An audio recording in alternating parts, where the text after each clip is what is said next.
Today I'm going to talk about an underdog that deserves better, but first I need to explain some history. Britain at the start of the 20th century was simply put on top. We had the largest navy, the biggest empire, steam power unmatched.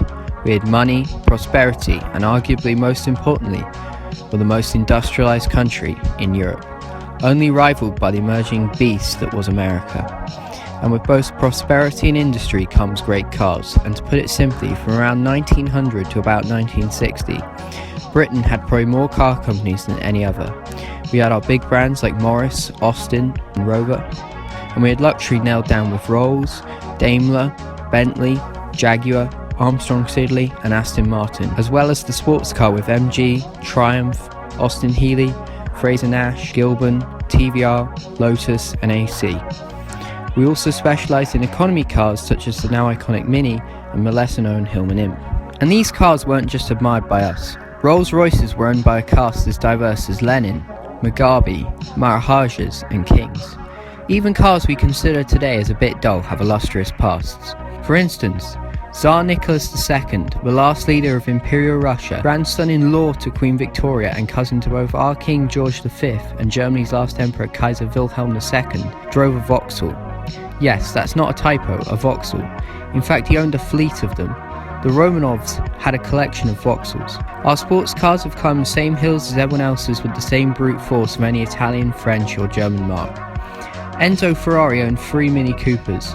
The Austin Healey set land speed records on the Bonneville Salt Flats, and the MG was the car that introduced America to the sports car. Austin's engineers taught Toyota its way around the toolbox, and well, in terms of winning, the sad passing of Sir Stirling Moss speaks for itself. In the areas of F1 we come first with 288 wins, in rallying we come fourth, and even in the American Indianapolis 500, we're first of the non-Americans. To put it simply, at one point in time we were up there with the best. So what happened?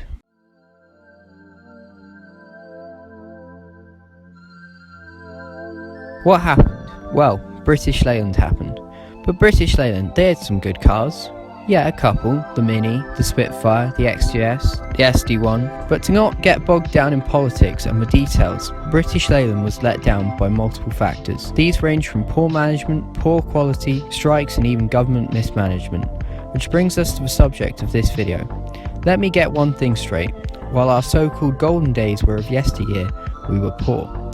But arguably we were poorest in recent memory in terms of automotive history at 2 specific points. The 1957 Suez Crisis, which led to the invention of the Mini, and the 1970s fuel crises, which led to a demand of economy cars. And while the cars for the everyman like the Mini, the Imp, the Beetle, the Fiat 500 and the BMW Isetta ruled the 50s and 60s, and the Ford Fiesta, the Fiat 127, the Golf Mark I, and still the Mini ruled the 70s. While the whole of Britain was poor in the 70s, there was one group who had always been poor, and were about to get poorer: miners. Their industry slowly declined in the 70s, and many didn't have full driving licenses, but had motorcycle licenses instead. Which is where we come to the subject of our video, Reliant.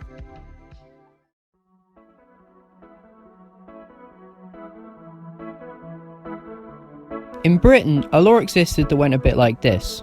For some reason, if you had a motorcycle license, you could drive a three-wheeled vehicle.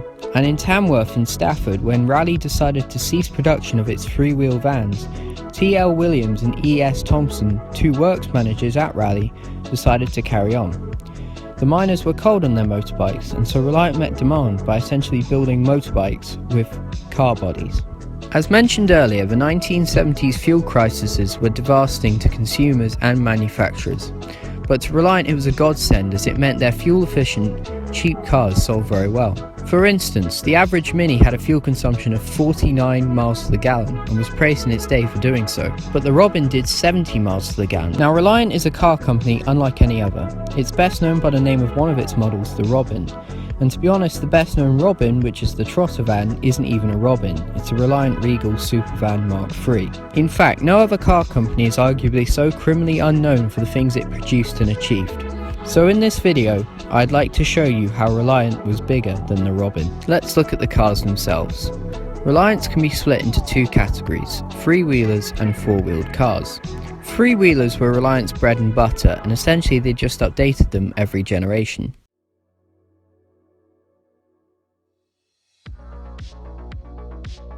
First, we have the 7CTW, 8CTW and 10CTW, as well as the Regent. The CTW range obviously has motorcycle bloodlines, and you can clearly see that it's essentially a motorcycle with a box on top. There's only one video, so I'm sorry about that. There's some tuk-tuk footage because it supersedes that anyway, but I couldn't find any info on it except a production of 1935 to 1950 for the CTW, and for the Regent, which was essentially just an update, 1950 to 1956. The first one was built in T.L. Williams' garden, and production was halted due to the war. Now for the first iconic Reliant, the Regal. Arguably Reliant's most iconic car, and the one that made it into the expert in fiberglass and freewheelers that it became. The Mark I and Mark II were aluminium bodied, with the famous 330 and Supervan Mark III being made from fiberglass due to a price hike of aluminium in the 50s. The vehicle of choice for the boys at Trust's Independent Trading Co., it was built from 1953 to 1973 and was to become Reliant's starting point in terms of layout, engine and chassis for virtually every small car they made.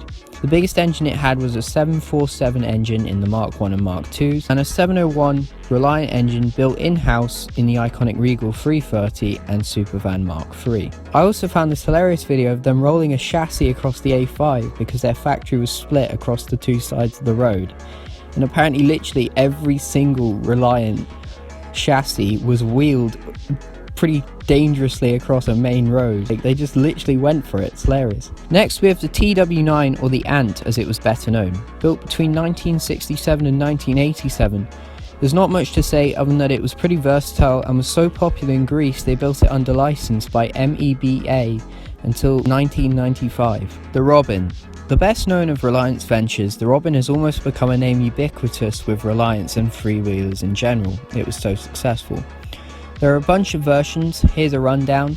The Mark I, 1973 to 1982, it sold well due to fuel crises, top speed of 85 miles an hour with a 17 miles to the gallon and at top spec an 850cc engine. It was also built under license by MEBA and in India by Sunrise Automotive Industries Limited as the Badao. The Mark II, 1989 to 1998, it was essentially a redesigned Robin, not much to say to be honest. The Mark III, 1999 to 2000, another facelift this time with Vauxhall Corsa headlights. It was also the last car Reliant manufactured, and the last 65 Robins produced came in gold with everything top spec. The Robin became the second most popular fiberglass car in history. The Rialto. To be honest, pretty much an update to the Robin, or just a different version of it. It was manufactured between 1982 and 1997 and had a reworked 850cc engine for better performance. The Rialto SE became Reliant's best-selling model. Bond Bug, 1970 to 1974. Pretty much a sportier freewheeler, but in reality a Regal underneath.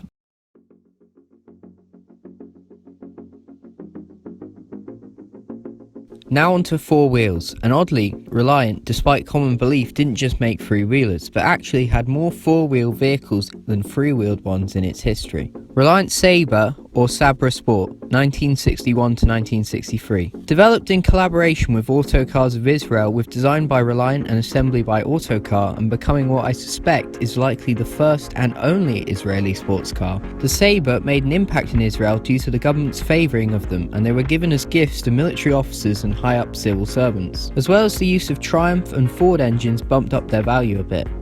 In Britain, however, they made little impact. Despite entering into the Alpine Rally, the RAC Rally, the Welsh Rally and the Monte Carlo Rally, only 208 of both the Sabre and updated Sabre 6 were built. The Sabre had a 1703cc Ford Consul engine and a top speed of 90 miles per hour.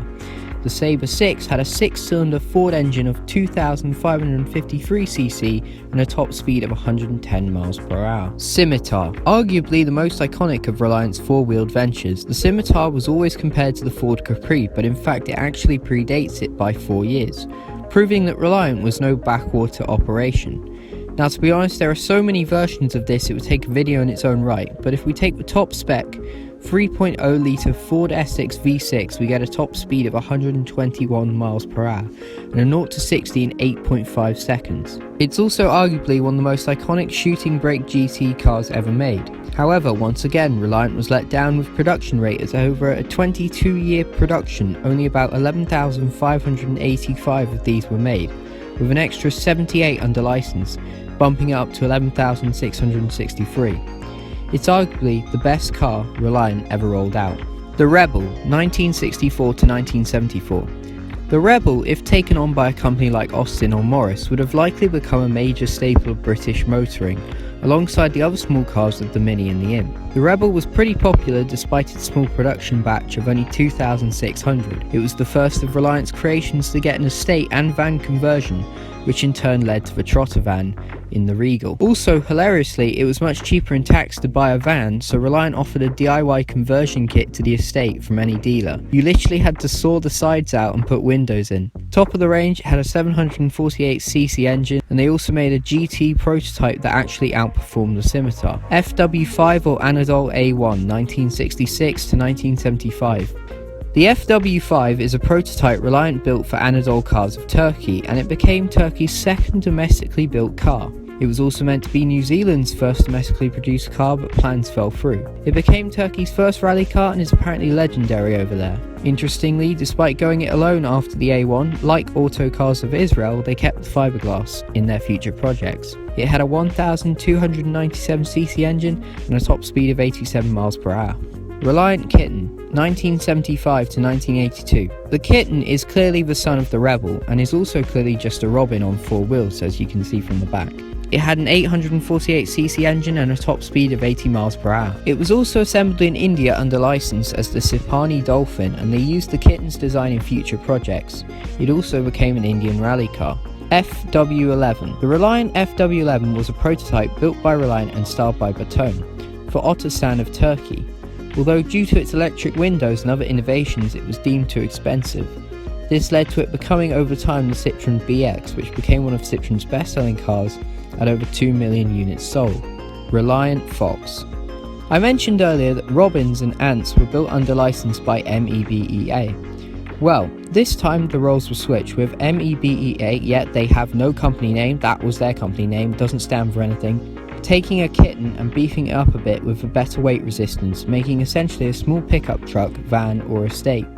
Once again, this is due to a bit of dodgy loophole jerry-rigging, and Reliant was brought into the fold as in Greece at the time, foreign partnerships got cheaper taxes, and due to other joint collaborations, Reliant was an obvious choice. Both Reliant and MEBEA joint developed the Fox to completion. It was built in Greece from 1979 to 1983, however due to a law change which increased the tax price, it was then built in the UK until 1990.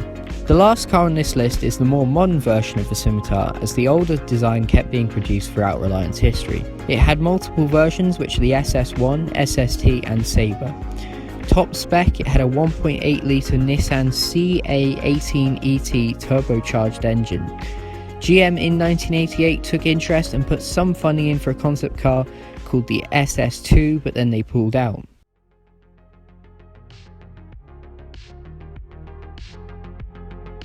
Reliant didn't just build fiberglass cars, they also built sinks, kitchen worktops, replacement plastic wind mirrors, guttering, which does mean somewhere out there in the Midlands, someone's guttering shares its DNA with the Reliant Robin, British Rail train carriage body panels, aircraft bodies, Ford Transit high roof vans and Ford lorry cabs. They also taught Vauxhall how to make the body of their fiberglass car, the Chevette. These men in a shed in Stafford, making arguably one of the most mocked cars in history, became leading experts on fiberglass car manufacture.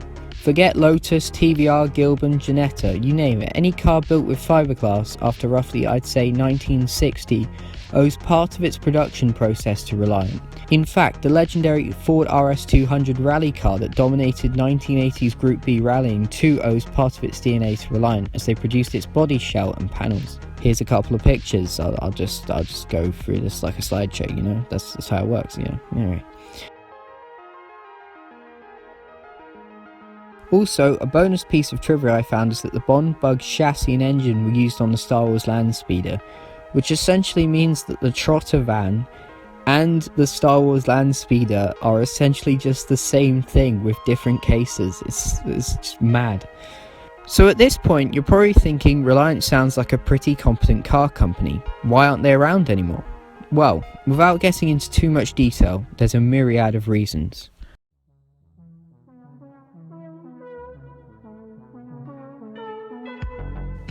The first reason is production rates. Reliant made good cars that probably would have gone on to become dominant staples like the Rebel and the Scimitar.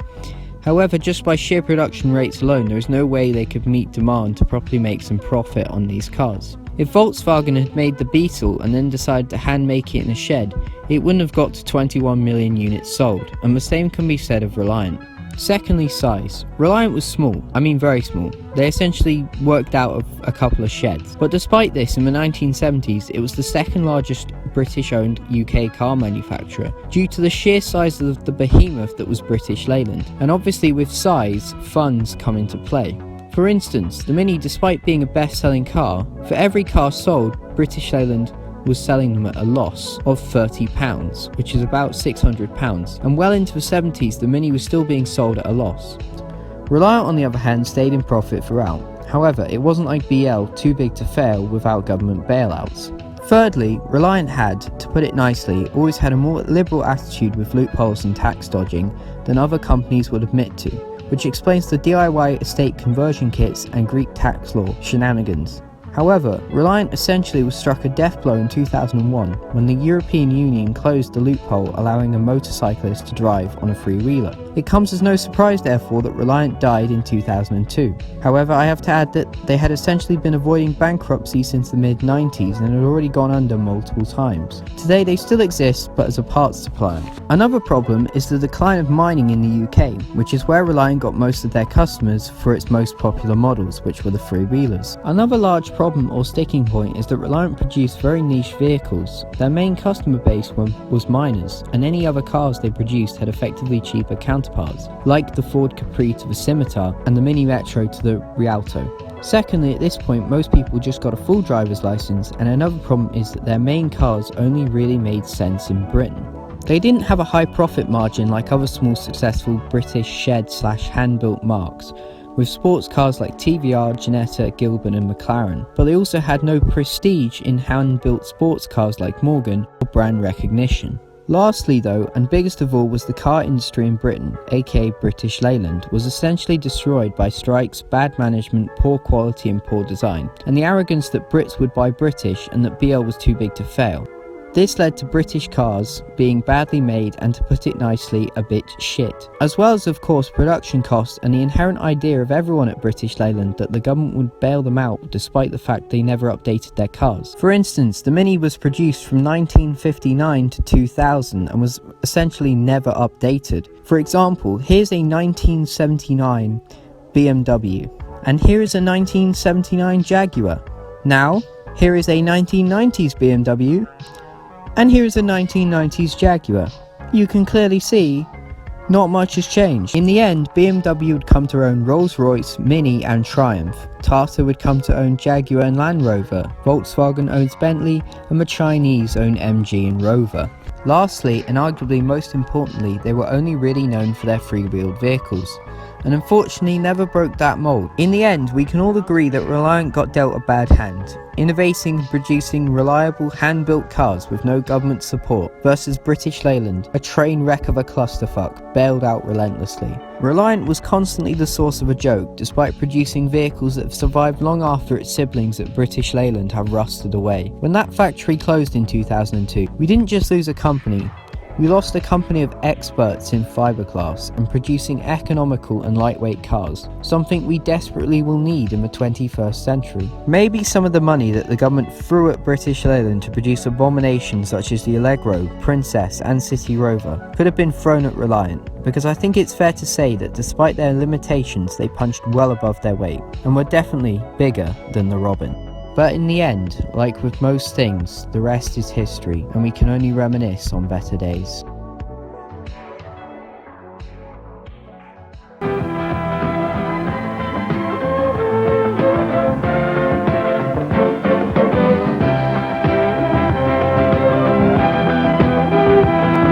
This This then is the world of Reliant, a specialist manufacturer making its products for special people.